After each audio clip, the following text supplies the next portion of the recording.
McDonald'sdan 6-filialni ochganimizda xat keldi. Nima degani o'zi aslida Yuma? Do'stlar, assalomu alaykum, farg'onalik muxlislar. Tayyormisiz? Bugun mana Yumani aslovachili Muhammad Yusufning oldiga kelganmiz. O'zi Yuma nima degani? Qattan bu kelib chiqqan fikr, qachon tashkil topgan va Yumaga qancha mablag' ketgan, hozirgi kunda tovar oborot qanchaligini Muhammad Yusuf o'zi gapirib beradi. Farg'onaliklar videoni o'tkazib yubormasdan videomizga like bosing, obuna bo'lishni esingizdan chiqarmang. Muhammad Yusuf, assalomu alaykum. Assalomu alaykum. Sog'lig'ingiz yaxshimi? Rahmat. Charchamasdan. Muhammad Yusuf, muxlislar uchun ozgina ikki og'zim o'zingiz haqingizda. Ismim Muhammad Yusuf, Kirgilidanman. Yoshim 32 da.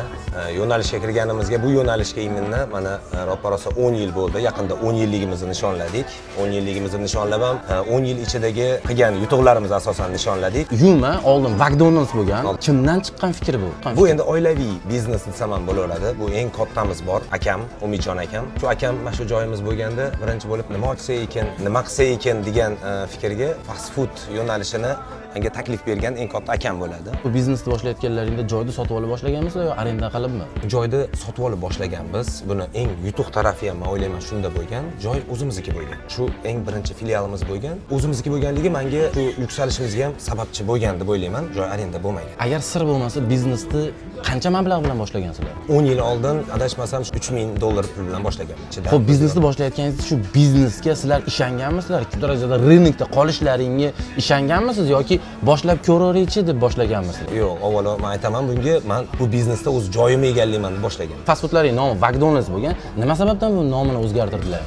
Nomiga ham kelsak alohida bitta mavzu. Nomi McDonald's, u McDonald'sning nomidan jicha o'zgartirilgan nom bo'lgan.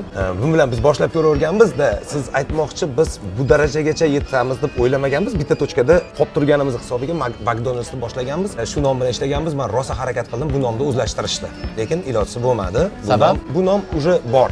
McDonald's borligi uchun o'xshashga ham ruxsat bermas ekan. Keyin bildim. U paytda men yosh bo'lganman. McDonald'sdan 6-filialni ochganimizda xat keldi. Bu ijtimoiy tarmoqlarda borgan, yetib borgan. Nomingizni o'zgartiring, bu nom bizga qarashli degan taklif tushgandan keyin biz nomimizni o'zgartirishga majbur bo'ldik. McDonald's sizlarni shtraf qildimi yoki shunchaki og'zaki ogohlantirdi?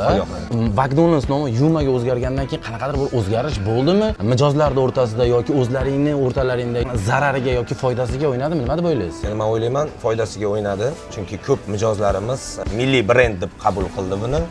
O'zingizni brendingiz bo'ldi. Tushunganlar va yaqinlarim shuning uchun ham o'ylayman faqat yaxshilikka bo'ldi. Yuma nomi kimdan kelib chiqdi? Nima degani o'zi aslida Yuma?